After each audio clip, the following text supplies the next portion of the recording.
Hello friends, ഇന്നത്തെ എപ്പിസോഡിൽ അഖിൽ അരുണിനോടൊപ്പം കമ്പനിയിലേക്ക് എത്തിയതോടെ കമ്പനിയിലെ പ്രശ്നങ്ങളെക്കുറിച്ച് ആനന്ദവർമ്മ എല്ലാവരുടെയും മുന്നിൽ വിശദീകരിക്കണം. അതെല്ലാം കേട്ടതിന് ശേഷം ഐശ്വര്യയോട് എന്തെങ്കിലും ഇതിനെക്കുറിച്ച് പറയാനുണ്ടോ എന്ന് ആനന്ദവർമ്മ അന്വേഷിച്ചതും ഐശ്വര്യ പറഞ്ഞു, ഇതിൽ എൻ്റെ തെറ്റൊന്നുമില്ല. കമ്പനി ഡൗൺ ആയത് മാർക്കറ്റ് മൊത്തത്തിൽ ഇപ്പോൾ ഡൗൺ ആണ്, അതുകൊണ്ടാണ്. പിന്നെ ഇവിടുത്തെ സ്റ്റാഫുകളുടെ പരാതി, കമ്പനിയോട് കൂറ് കാണിക്കാത്തവരെയും ജോലിയിൽ വിശ്വാസ്യത ആത്മാർത്ഥതയും പുലർത്താത്തവരോടുമൊക്കെ ഞാൻ അതിൻ്റെതായ രീതിയിൽ അവരോട് പ്രതികരിക്കാറുണ്ട്.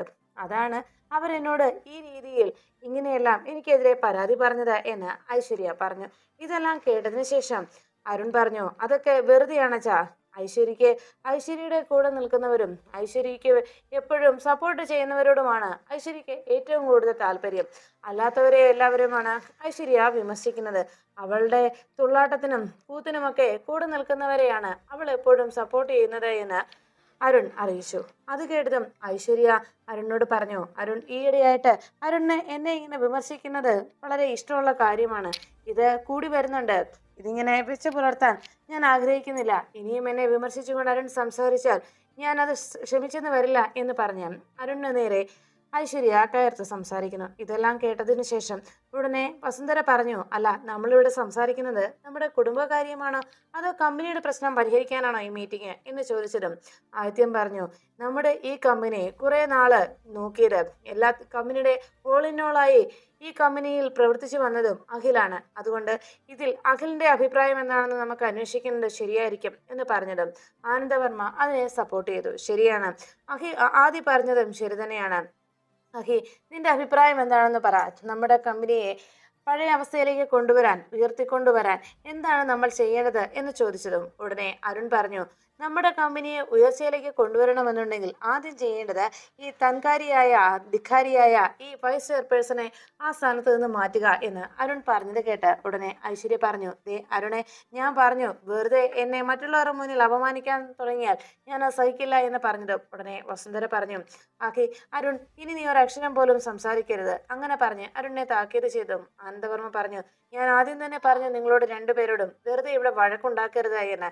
ഇനി ഇങ്ങനെ ഒരു സംസാരം ഇവിടെ ഉണ്ടാകണ്ട എന്ന് പറഞ്ഞ് ആനന്ദവർമ്മ താക്കീത് ചെയ്തും ഉടനെ അഖിലിനെ നോക്കി പറഞ്ഞു, മോനെ അഖി, നീ ആയിരുന്നല്ലോ ഇവിടുത്തെ ഓളിനോളായി പ്രവർത്തിച്ചിരുന്നത്. അതുകൊണ്ട് നമ്മുടെ കമ്പനി എന്ന് പറഞ്ഞാൽ നമ്മുടെ എല്ലാവരുടെയും ജീവിതം കമ്പനി ആശ്രയിച്ചാണ്.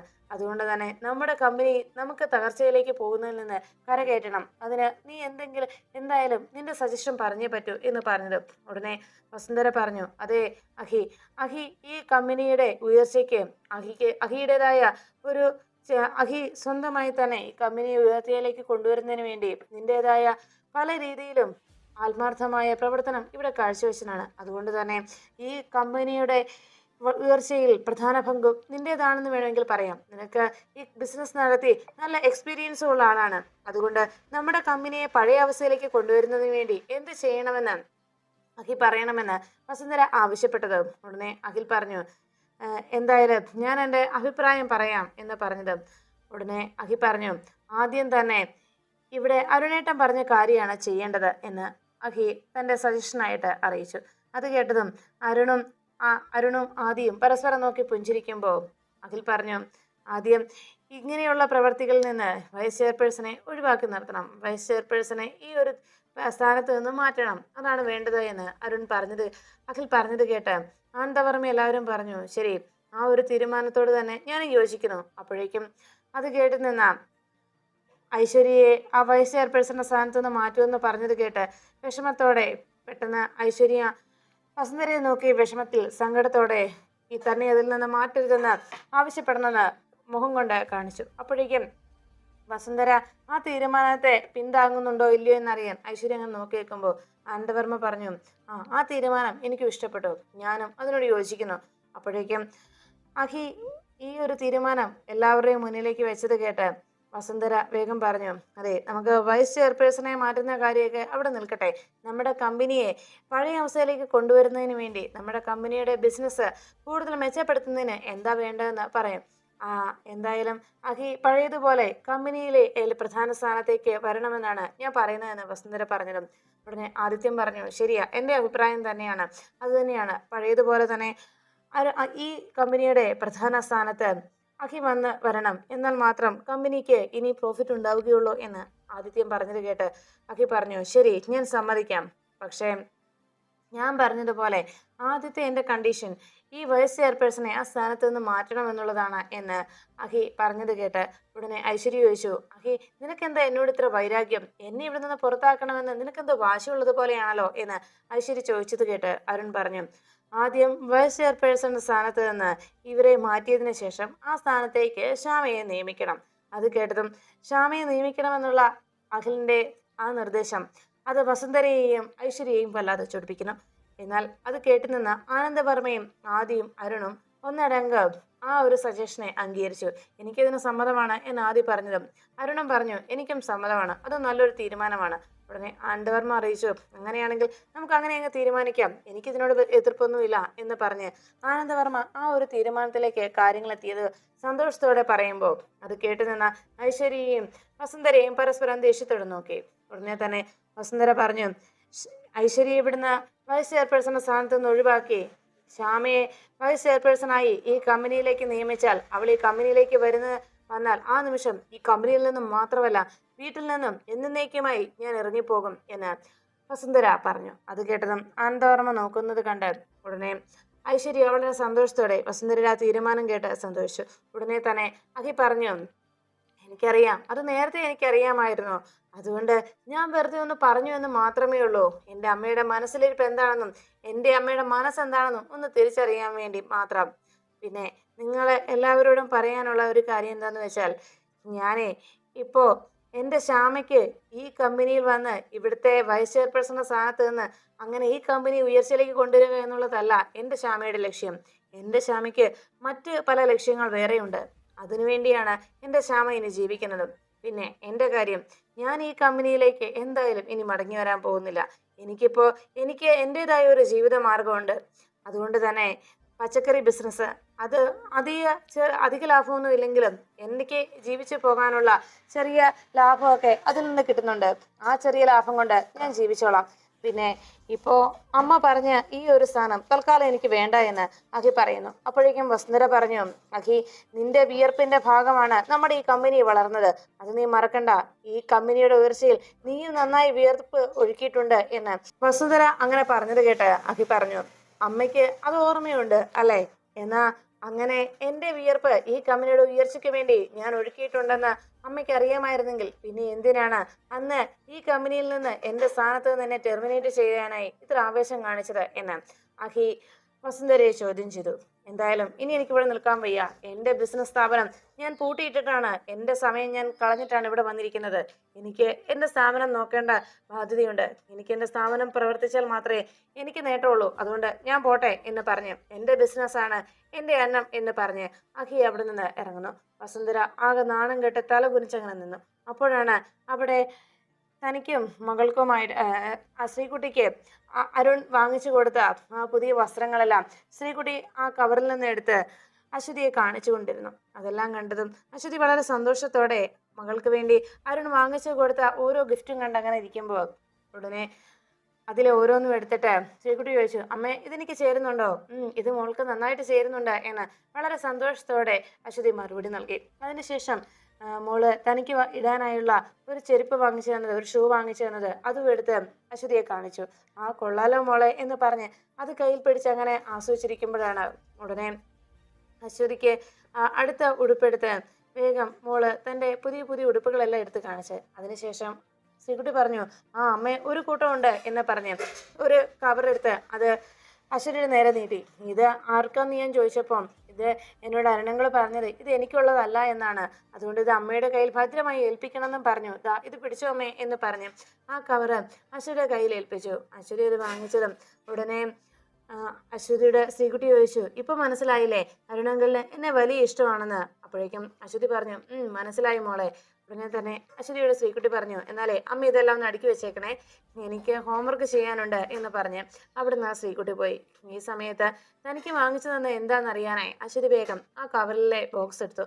ഇത് മോൾക്കല്ല എന്ന് പറഞ്ഞാൽ പിന്നെ ഇത് എനിക്കുള്ളതല്ലേ എന്നാലോചിച്ച് വേഗം ആ ബോക്സ് തുറന്ന് നോക്കിയതും അതിൽ ഒരു മനോഹരമായ നെക്ലേസും അതിൻ്റെ പേരായിട്ടുള്ള ഒരു ജോഡി കമ്മലും കണ്ടു. അത് കണ്ടതോടെ അശ്വതിക്ക് വളരെയേറെ സന്തോഷമായി. നല്ല സെലക്ഷൻ ആണല്ലോ എന്ന് അശ്വതി ആലോചിച്ചു.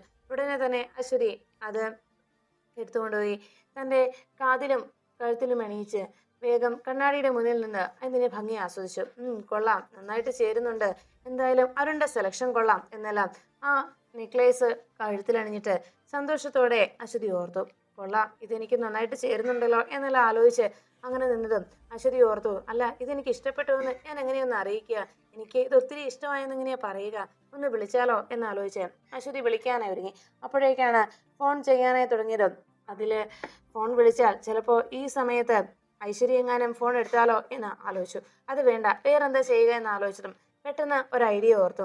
വേഗം തന്നെ തന്റെ മൊബൈൽ എടുത്ത് അതിൽ ഒരു ഫോട്ടോ അശ്വതി എടുക്കുന്നു. അതില് മുഖം മാത്രം മാറ്റി കഴുത്തും കാതും മാത്രമായിട്ടുള്ള ഒരു ഫോട്ടോ എടുത്ത് അശ്വതി അത് വേഗം അരുണിന്റെ ഫോണിലേക്ക് സെൻഡ് ചെയ്തു. അപ്പോഴേക്കും ആനന്ദ നിലയത്തിലിരുന്ന് അരുൺ അന്ന് തന്റെ മകൾക്ക് വാങ്ങിച്ചു കൊടുത്ത ആ പുതിയ വസ്ത്രങ്ങൾ വാങ്ങിച്ചു കൊടുത്തപ്പോൾ അവളുടെ മുഖത്തുണ്ടായ സന്തോഷമെല്ലാം ഓർത്തുകൊണ്ട് അതിന്റെ സന്തോഷത്തിൽ അങ്ങനെ അരുൺ ആലോചിച്ചിരുന്നു. അപ്പോഴാണ് ഓർത്തത്, മോളുടെ കൈ വാങ്ങിച്ചു കൊടുത്തു വിട്ട ആ ഗിഫ്റ്റ് ഇത് അഭി കണ്ടിട്ടുണ്ടാകുമല്ലോ എന്ന് ആലോചിച്ച് അങ്ങനെ അരുൺ ഇരിക്കുമ്പോഴേക്കും അരുണിന്റെ ഫോണിലേക്ക് ഒരു മെസ്സേജ് വന്നു. അരുൺ ഫോൺ എടുത്ത് നോക്കിയതും ഇത് അഭിയുടെ മെസ്സേജ് ആണല്ലോ എന്ന് അരുൺ ആലോചിച്ചു. ഉടനെ തന്നെ അരുൺ ആ മെസ്സേജ് ഓപ്പൺ ചെയ്ത് അതിൽ അഭിരാമി തൻ്റെ താൻ വാങ്ങിച്ചു കൊടുത്ത ആ ഗിഫ്റ്റ് അണിഞ്ഞുകൊണ്ടുള്ള ഫോട്ടോ കണ്ടു. അത് കണ്ടതോടെ അരുണിന് വലിയ സന്തോഷമായി. അപ്പോൾ ഇത് ഇത്ര വേഗമായി അണിഞ്ഞല്ലോ അല്ലേ എന്നാലോചിച്ച് ആ ഫോട്ടോയിൽ തന്നെ നോക്കി അരുൺ അങ്ങനെ ഇരുന്നു. ഈ സമയത്ത് അവിടേക്ക് ഐശ്വര്യ എത്തുന്നു. ഐശ്വര്യ വരുമ്പോൾ അരുൺ ആ ഫോട്ടോയിൽ തന്നെ നോക്കിയിരിക്കുന്നു. ഏതോ ഒരു പെണ്ണിന് അരുൺ വാങ്ങിച്ചു കൊടുത്ത ഗിഫ്റ്റ് എന്നോണം ആ നെക്ലേസ് കണ്ട് അതിന്റെ ഭംഗി ആസ്വദിച്ചിരിക്കുന്നത് കണ്ടതോടെ ഐശ്വര്യക്ക് കാര്യങ്ങൾ മനസ്സിലായി. ഐശ്വര്യ വേഗം അരുണിന്റെ അരികിലേക്ക് എത്തി ചോദിച്ചു, ആരാ ഇത്, ഏതവളാ അത് എന്ന് ചോദിച്ച് ദേഷ്യപ്പെട്ടു. അപ്പോഴേക്കും അരുൺ ആകെ ഞെട്ടലോടെ ചാടിയിരുന്നിട്ടു. ആരുടെ കാര്യം ഐശ്വര്യ ചോദിച്ചത് എന്ന് പറഞ്ഞത്, ഇപ്പോ അരുൺ ആർക്കാണ് ഈ നെക്ലേസ് വാങ്ങിച്ചു കൊടുത്തെന്നാ ഞാൻ ചോദിച്ചത്, അവളുടെ ഫോട്ടോയല്ലേ ഇപ്പൊ അരുൺ കണ്ടുകൊണ്ടിരിക്കുന്നത് എന്ന് ചോദിച്ചത്. ഉടനെ അരുൺ പറഞ്ഞു, അല്ല, ഇത് എനിക്കറിയില്ല, ഏതോ നമ്പർ മാറി വന്നതാണ് എന്ന് പറഞ്ഞ് അരുൺ വേഗം ആ ഫോട്ടോ ഡിലീറ്റ് ചെയ്ത് കളഞ്ഞു. ഉടനെ ഐശ്വര്യ പറഞ്ഞു, ഇത് നമ്പർ മാറി വന്നൊന്നും അല്ലല്ലോ, അങ്ങനെയാണെങ്കിൽ എന്തിനാ അരുൺ ഇപ്പോൾ ഫോട്ടോ ഡിലീറ്റ് ചെയ്തത്, ആരാവൾ, എനിക്കിപ്പോൾ അറിയണം എന്ന് പറഞ്ഞതും അരുൺ പറഞ്ഞു, അതെ അത് ഞാൻ പറഞ്ഞില്ലേ എനിക്കറിയില്ല എന്ന്. അപ്പോഴേക്കും അരുണിനോട് ഐശ്വര്യ പറഞ്ഞു, എന്നാ അരുൺ ആ ഫോൺ ഇങ്ങനെ തന്നെ ഞാൻ നോക്കിക്കോളാം എന്ന് പറഞ്ഞത്. അരുൺ പറഞ്ഞു, അതെന്തിനാ വല്ലവരുടെയും ഫോൺ ഇങ്ങനെ ഐശ്വര്യ ചെക്ക് ചെയ്യുന്നത് എന്ന് ചോദിച്ചതും ഐശ്വര്യ പറഞ്ഞു, വല്ലവരുടെയും ഫോണല്ല, ഇതെന്റെ ഹസ്ബൻഡിന്റെ ഫോണാ, ഇവിടെ തന്നെ എന്ന് പറഞ്ഞ് അരുണിന്റെ കയ്യിൽ നിന്ന് ഫോൺ വാങ്ങിക്കാനേ ഐശ്വര്യ ബഹളം വെച്ചു. അപ്പോഴേക്കും അരുൺ പറഞ്ഞു, ഇല്ല ഐശ്വര്യ, എന്റെ ഫോൺ അങ്ങനെ ഞാൻ നോക്കിക്കോളാം, ഹസ്ബൻഡിന് നോക്കാൻ അറിയാം എന്ന് പറഞ്ഞ് അരുൺ ഫോൺ കൊടുക്കാൻ മടി കാണിച്ചു. അപ്പോഴേക്കും ഐശ്വര്യ പറഞ്ഞു, എനിക്ക് മനസ്സിലാകുന്നുണ്ട് അരുൺ, കുറെ ദിവസമായി ഞാൻ കാണുന്നുണ്ട് അരുൺ എന്നോടുള്ള വെറുപ്പ് എന്ത് കാരണത്താലാണെന്ന് ഇപ്പൊ എനിക്ക് മനസ്സിലായി. എന്നെ കുറച്ചു ദിവസമായി അരുണിന് കാണുന്നതേ ഇഷ്ടമല്ല, അവൾ ആരാണ് എനിക്കറിയണം എന്ന് പറഞ്ഞ് അരുണ് നേരെ ബഹളവുമായി ഐശ്വര്യ പാഞ്ഞെടുത്തു. അരുൺ പറഞ്ഞു, എനിക്ക് നിന്നോട് സംസാരിച്ചു നിൽക്കാൻ നേരെയില്ല, വെറുതെ വഴക്കുണ്ടാക്കാനും എനിക്ക് നേരമില്ല എന്ന് പറഞ്ഞ് അരുൺ റൂമിൽ നിന്ന് പോകാൻ ഒരുങ്ങുമ്പോൾ ഐശ്വര്യ അരുണിനെ പിടിച്ചു നിർത്തി. അവിടെ നിൽക്കരുൺ, എനിക്ക് ആ ഫോൺ വേണം എന്ന് പറഞ്ഞ് അരുണിന്റെ കയ്യിൽ നിന്ന് ഫോൺ പിടിച്ചു വാങ്ങാനായി ശ്രമിക്കുമ്പോഴേക്കും അരുൺ ഐശ്വര്യയെ തട്ടിമാറ്റി അവിടെ നിന്ന് ആ റൂമിൽ നിന്ന് ഇറങ്ങിപ്പോകുന്നു. ഐശ്വര്യ അപ്പോഴേക്കും കലിയോട് പറഞ്ഞു, അവൾ ആരാണെന്ന് ഞാൻ കണ്ടുപിടിക്കും, തീർച്ചയായിട്ടും ഞാൻ കണ്ടുപിടിച്ചിരിക്കും, അത് അവൾ തന്നെയാണ്, അരുൺ മനക്കോട്ട കണ്ടുകൊണ്ട് നടക്കുന്ന സ്വപ്നം കണ്ടു നടക്കുന്നവൾ, അവളെ ഞാൻ കണ്ടെത്തും ഏത് വിധേനയും എന്ന് മനസ്സിൽ അങ്ങനെ തീരുമാനിച്ചുറപ്പിച്ചുകൊണ്ട് അങ്ങനെ ഐശ്വര്യ നിൽക്കുമ്പോൾ ശ്യാമയുടെ വീട്ടിൽ റൂമിലെത്തിയതിനു ശേഷം ജോലി കഴിഞ്ഞ് മടങ്ങിയെത്തി കഴിയുമ്പോൾ അഖിൽ വലിയ ആലോചനയിൽ അങ്ങനെ നിൽക്കുകയാണ്. റൂമിലേക്ക് എത്തിയ ശ്യാമ അഖിൽ എന്തോ ആലോചിക്കുന്നത് കണ്ട് ശ്യാമ ചോദിച്ചു, അല്ല എന്തു പറ്റി അഖിൽ സാർ വലിയ ആലോചനയിലാണല്ലോ, പകല് മുഴുവൻ പണി ചെയ്തതല്ലേ, ഇനി കുറച്ചു നേരം കിടന്ന് ഉറങ്ങുക, ഇനിയും ഇങ്ങനെ ആലോചിച്ചെന്നാൽ എങ്ങനെയാ എന്ന് പറഞ്ഞതും അഖിൽ പറഞ്ഞു, അതല്ല ശ്യാമ, ഇന്ന് അച്ഛനും അമ്മയും എന്നെ വിളിച്ചിരുന്നു നമ്മുടെ കമ്പനിയിലേക്ക്. അപ്പോഴേക്കും ഉടനെ ശ്യാമ ചോദിച്ചു, എന്നിട്ട് സാറ് പോയില്ലേ എന്ന് ചോദിച്ചതും പോയി ശ്യാമ, നമ്മുടെ കമ്പനി കാര്യം പറയാനാ വിളിച്ചത് എന്ന് പറഞ്ഞതും ശ്യാമ ചോദിച്ചു, നമ്മുടെ കമ്പനി നല്ല രീതിയിൽ പോകുന്നുണ്ടല്ലോ അല്ലേ എന്ന് ചോദിച്ചതും അഖിൽ പറഞ്ഞു, അല്ല, അവിടെ ഐശ്വര്യയുടെ ദുർനടപ്പാണല്ലോ ഇപ്പോൾ കമ്പനിയിൽ നടന്നുകൊണ്ടിരിക്കുന്നത്, അതുകൊണ്ട് തന്നെ കമ്പനി ആകെ നഷ്ടത്തിലായി കഴിഞ്ഞിരിക്കുന്നു. ഇത് കേട്ടതും ശ്യാമ ആകെ വിഷമത്തിലായി. അതിനുകൊണ്ട് ഞാൻ ആ ചുമതല ഏറ്റെടുക്കണമെന്നാണ് അച്ഛൻ്റെയും അമ്മയുടെയും എല്ലാം ആവശ്യം എന്ന് ശ്യാമയോട് അഖിൽ അറിയിച്ചു. അപ്പോഴേക്കും ശ്യാമ പറഞ്ഞു, എന്നിട്ട് സാറെന്ത് പറഞ്ഞു എന്ന് ചോദിച്ചതും അഖിൽ പറഞ്ഞു, എനിക്ക് പറ്റില്ല എന്നാണ് ഞാൻ പറഞ്ഞിരിക്കുന്നത് എന്ന് പറഞ്ഞതും ശ്യാമ പറഞ്ഞു, അതെ അഖിൽ സാർ അങ്ങനെ ഒരു തീരുമാനം എടുക്കല്ലേ. കമ്പനി നമ്മുടെ കമ്പനിയല്ലേ. ആ കമ്പനി ഇല്ല എങ്കിൽ കമ്പനി തകർന്നു പോയാൽ പിന്നെ നമ്മുടെ വീട്ടുകാര് നമ്മുടെ വീടിന് തന്നെയല്ലേ അത് നഷ്ടം ഉണ്ടാക്കുക. നമ്മുടെ കുടുംബത്തിന് തന്നെ തകർച്ച ഉണ്ടാവുക. അതുകൊണ്ട് അഖിൽ സാറ് ആ സ്ഥാനം ഏറ്റെടുക്കണമായിരുന്നു എന്ന് പറഞ്ഞത്. അഖിൽ പറഞ്ഞു, ശ്യാമേ, എൻ്റെ പ്രശ്നം ഇപ്പം അതൊന്നുമല്ല എന്ന് പറഞ്ഞത്. ശ്യാമ വേഗം അഖിലിനരികിലേക്ക് എത്തി പറഞ്ഞു, അഖിൽ സാർ, അതല്ല, നമ്മുടെ കുടുംബം രക്ഷപ്പെടണമെങ്കിൽ നമ്മുടെ ബിസിനസ് സ്ഥാപനം ഉണ്ടായാലല്ലേ പറ്റും. അതുകൊണ്ട് സാറ് ആ സ്ഥാനത്തേക്ക് വരണം എന്ന് ശ്യാമ വീണ്ടും ആവശ്യപ്പെട്ടതും അഖിൽ പറഞ്ഞു, ശ്യാമ, ഞാൻ പറഞ്ഞില്ലേടോ, എൻ്റെ ഈ ചിന്ത ഇപ്പോൾ അതൊന്നും അല്ല എന്ന് ശ്യാമയോട് അഖിൽ മറുപടി നൽകുമ്പോൾ ശ്യാമ അതിശയത്തോടെ സാർ എന്താ പറയുന്നതെന്ന് അറിയാനായി നോക്കുന്നു.